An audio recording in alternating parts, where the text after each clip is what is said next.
Heute bei den Late News hat ein betrunkener Mann in Koblenz die Kontrolle über sein Auto verloren und ist durch einen Vorgarten direkt gegen eine Hauswand geprallt.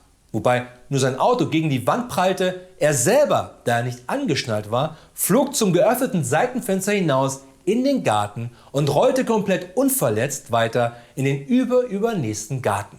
Die Polizei und die Rettungskräfte konnten ihn trotzdem ganz leicht finden. Sie mussten einfach nur seinem Geräusch des Dauerkotzens folgen. Noch mehr gleich bei News.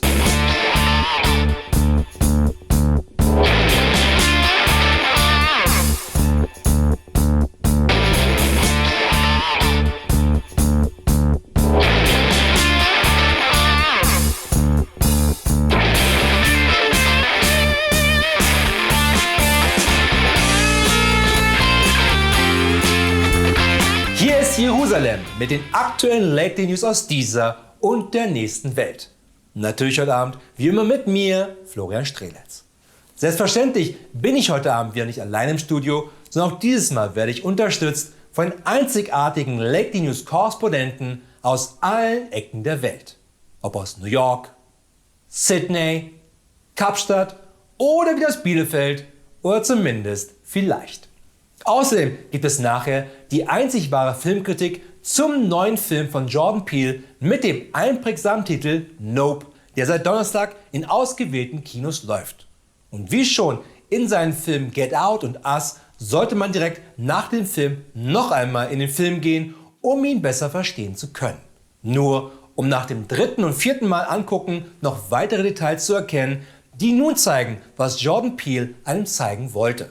Und spätestens nach dem 23. Mal anschauen ist Nope der erfolgreichste Film aller Zeiten, da er dann mehr als 18 Milliarden an den Kinokassen umgesetzt hat. Cleverer Trick. Kann aber nur bei einem Film wie Nope funktionieren und nicht bei jedem Marvel- und Disney-Film, da die selbst beim ersten Anschauen keine Sachen versteckt haben. Außer eine gute Story oder überhaupt mal eine Story. Na, mal schauen, ob Nope an seinen geistigen Vorgänger Nö von Werner Herzog mit Klaus Kinski herankommt. Aber kommen wir zuvorerst einmal zu den wichtigsten Nachrichten aus der Heimat und schauen nach Berlin. Immerhin konnte die Zeit zwischen der 8. und 9. Corona-Welle das Gremium der Genfer Konvention nutzen, um sich über Zoom zu treffen. Vermutlich hatten alle unterhalb des Bildes nur Unterhosen an, wie ansonsten auch bei jedem normalen Treffen in echt. Und konnten so einige neue Dinge in die ABC-Liste der verbotenen Waffen aufnehmen. Allen voran natürlich Bananenbrote. Nachweislich haben sich Millionen Menschen lieber mit dem Coronavirus angesteckt, als auch nur ein weiteres Video angucken zu müssen, wie jemand Bananenbrot backt. Komischerweise filtert YouTube Hassvideos, aber Bananenbrot-Backvideos kommen ohne Probleme durch den Filter. Besser war es da schon, dass viele Jogger ihre Fitness-Apps benutzt haben, um Bilder in die Karten zu laufen. In diesem Zusammenhang hat Christian Drosten ein paar seiner Laufgrafiken veröffentlicht, die noch einmal zeigen, wie sich das Coronavirus selbst jetzt im Sommer immer noch verbreitet. Hat schon jemand eigentlich mal geschaut, ob Bananenbrot intravenös als Impfung gegen das Coronavirus funktioniert? Derweil in Redmond. Sowohl die PS5 als auch die Xbox Series X gibt es mittlerweile seit fast 2 Jahren zu kaufen. Wobei kaufen jetzt das falsche Wort wäre, sondern eher gegen die eigene Seele tauschen besser passen würde. Denn eine PS5 zu ergattern ist fast so aussichtslos, wie in der FDP einen ehrlichen Politiker zu finden. Oder einen Politiker bei den Linken, der kein Wladimir Putin mit nacktem Oberkörperposter bei sich über dem Bett hängen hat. Wie auch viele von der AfD. Oder in der AfD ein Politiker mit Migrationshintergrund. Und aus Bayern nach Berlin gezogen zählt dabei nicht. Aus Berlin nach Bayern gezogen wiederum doppelt. Und so kann sich vermutlich auch eher jemand in Bayern eine der gerade angekündigten Xbox Series X im Gucci-Look leisten, die für sportliche 10.000 € angeboten werden.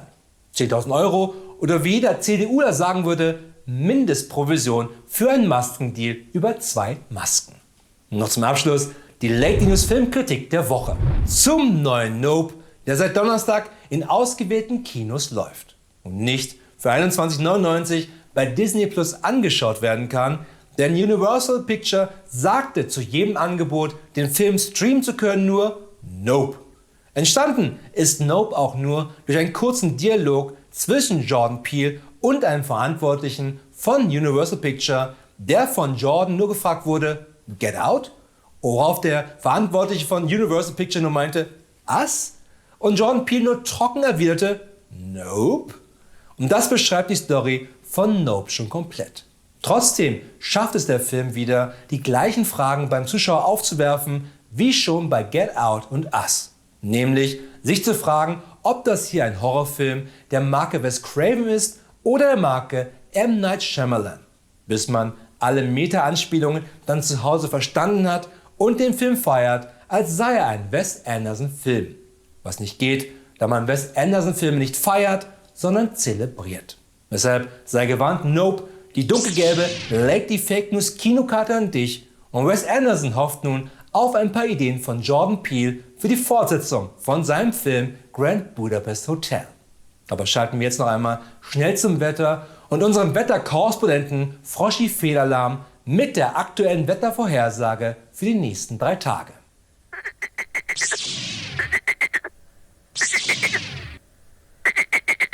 Danke, Froschi Fehlalarm.